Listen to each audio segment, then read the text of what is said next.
रामकृपाल जी भी हमारे साथ जुड़ गए हैं। वरिष्ठ पत्रकार रामकृपाल जी लगातार इस दौर में हमसे बातचीत करते रहे और बताते रहे कि किन चीजों को उनका तजुर्बा, उनका अपना विजडम किस तरीके से देख रहा है। रामकृपाल जी, आज के इस महत्वपूर्ण घटनाक्रम को आप कैसे देख रहे हैं?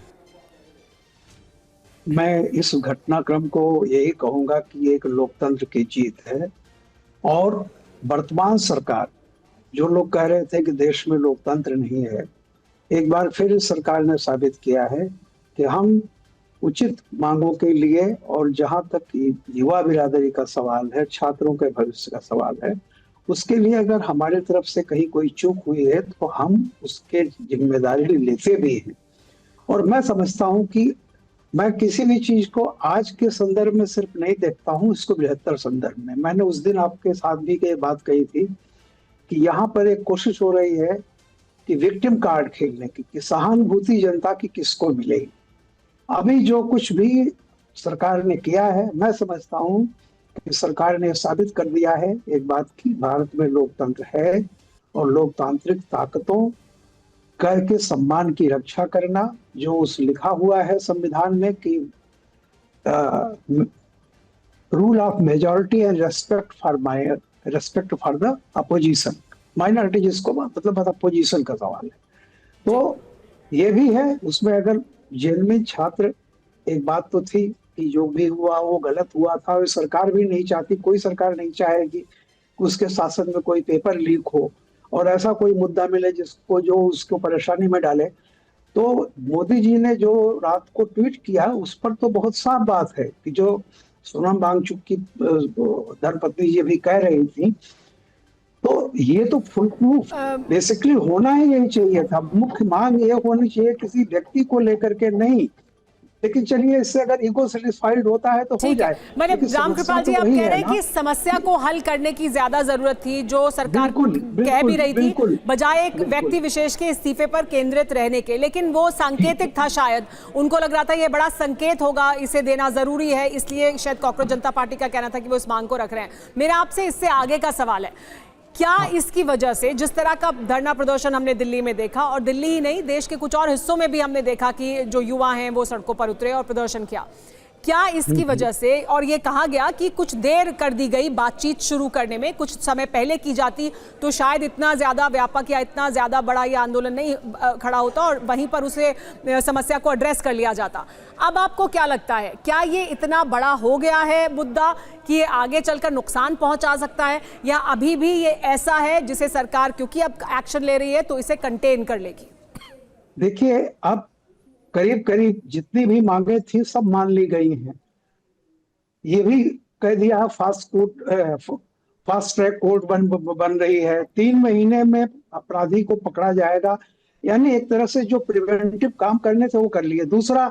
सबसे बड़ी बात यह है कि अब जो एग्जाम होंगे वो शायद ऑनलाइन होने की बात चल रही है, ताकि इस तरह की घटना हो ही नहीं। तो मैं कहता हूं कि देखिए, किसी भी लोकतांत्रिक सरकार में जिसमें बहुमत, सरकार जो है बहुमत से आई थी, एक बात मैं फिर दोहराऊंगा, 2014 में मोदी जी ने जब सत्ता संभाली थी तो संसद में उन्होंने पहला जो बयान दिया था उसकी कुछ लाइनें मुझे याद है, मैं दोहराऊंगा। उन्होंने कहा था कि सरकार चलाने के लिए तो जनता ने मुझे बहुमत दे दिया है, लेकिन देश चलाने के लिए मुझे आप सबके सहयोग की जरूरत पड़ेगी। और मैं समझता हूं कि ये जो मूल मंत्र था, आज भी उनको अगर कहीं लगता है कि ठीक है हम मेजॉरिटी में हैं, हमारे पास बहुमत है, लेकिन अब इस तरह की स्थिति में अभी जो मंच से बातें कही जा रही हैं रामकृपाल जी, अभी हम देख रहे हैं कि मंच यहाँ जंतर मंतर में रिजॉइस कर रहा है, ये भी कह रहा है कि ये तो अभी शुरुआत है, डेमोक्रेसी इसी को कहा जाता है इत्यादि, और वहां पर हम उनमें खुशी का संचार देख रहे हैं। लेकिन अब मैं विक्रांत आपके पास आना चाहता हूं ये समझने के लिए कि राहुल गांधी जो कहते रहे कि ये 3 मांगे हैं, नॉन नेगोशिएबल हैं और ये छात्रों की मांगे हैं। छात्र एक महत्वपूर्ण मांग माने जाने के बाद, और अगर ये माना जाए कि ये जो सीजेपी है ये छात्रों के आंदोलन का चेहरा था,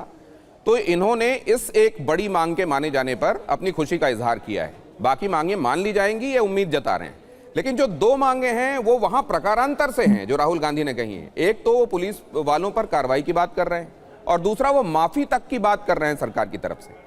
तो क्या अब भी चीजें नॉन नेगोशिएबल हैं, या कांग्रेस भी रीथिंकिंग के मूड में? जो देखिए, आप कह सकते हैं कि हाथी निकल गया पूंछ बाकी है, लेकिन अब उसके बाद सियासत है ये। उनको लगता है, अगर कांग्रेस पार्टी को लगता है, विपक्ष को लगता है कोई और इसमें पेंच फंसा करके सरकार को ऊपर दबाव बनाए रखा जाए, तो ये इतना आसान नहीं होगा, क्योंकि जो सबसे अहम बात थी वो धर्मेंद्र प्रधान का इस्तीफा था। जैसा कि आशंका कांग्रेस पार्टी के नेता जता रहे थे कि जब आज 24 घंटे का टाइम सरकार ने कहा कि हम 24 घंटे में सीजेपी को बताएंगे धर्मेंद्र प्रधान के इस्तीफे को लेकर, तो राहुल गांधी ये भांप गए थे कि धर्मेंद्र प्रधान का इस्तीफा हो सकता है। इसलिए आज सुबह सुबह वो छात्रों के साथ सामने आए। उन्होंने ये कहा कि इस्तीफा होना चाहिए, उनको मंत्रिमंडल से हटाया जाना चाहिए, लेकिन ऐसा नहीं होना चाहिए कि उनको कोई दूसरा मंत्रिमंडल मिल जाए, दूसरा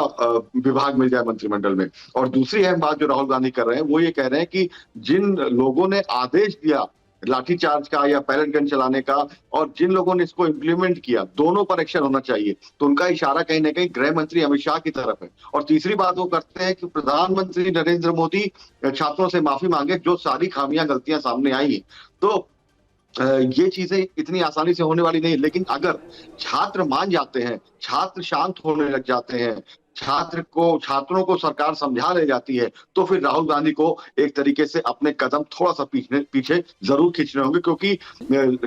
सरकार को भी ये मालूम है कि कांग्रेस से या सियासी दलों से तो सियासत के तौर पर वो निपट लेगी, लेकिन आम जन से जुड़ा मुद्दा, आम छात्रों का इस आंदोलन में और शायद यही वजह भी है जिसकी वजह से इस्तीफा हुआ है कि ये आम लोग हैं, ये आम छात्र हैं, युवा हैं,